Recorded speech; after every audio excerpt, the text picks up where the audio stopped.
Ini nih membangun bisnis, apakah memang dari SD sudah ada benih-benih pebisnis atau pengusaha? Mungkin kakak jualan apa? Mungkin aksesoris Iya, atau apa gitu? iya. Ada sih kalau side business kayak gitu Memang dari ya. dari SD berarti? Iya, kalau SD Dari kecil sebenarnya gitu? itu saya nggak pernah saya bilang ya, tapi saya tuh nggak tahu ngerasain nggak ada Heeh.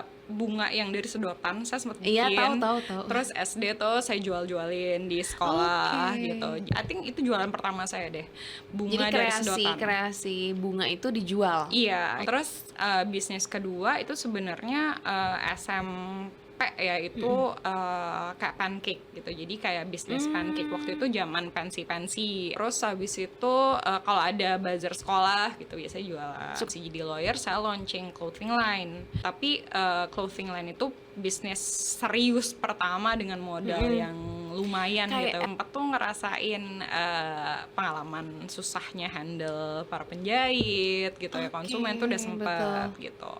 Terus habis itu pekerjaan itu trajektorinya sangat bagus sebagai lawyer. Jadi kan kalau dua kaki tuh susahnya Susah fokus. iya, susah fokus karena pasti fokus kita akan lebih shift ke yang lebih menghasilkan kan. Dan memang obviously jadi lawyer juga jauh lebih menghasilkan gitu mungkin daripada bisnis itu saat itu. Jadi saya merasakan si perasaan Dilema? kegalauan itu ya. Kegalauan, iya. Mungkin kalau orang zaman sekarang bilangnya galau, bahwa kalau saya nggak milih kayaknya semuanya bakal jadinya setengah gitu. Oke. Jadi ya itu Udah stable gitu lah ya.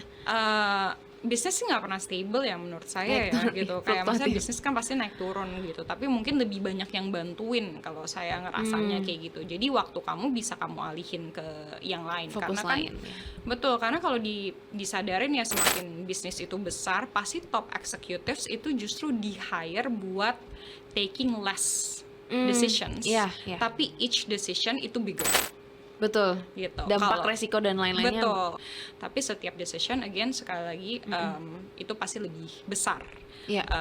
degree-nya gitu. Nah, itulah mengapa banyak businessman and businesswomen yang udah berhasil itu mereka punya 2, 3, 4 perusahaan ya possible gitu. Karena mungkin bisnis utamanya mereka tuh Sudah awalnya tinggal di sudah copy.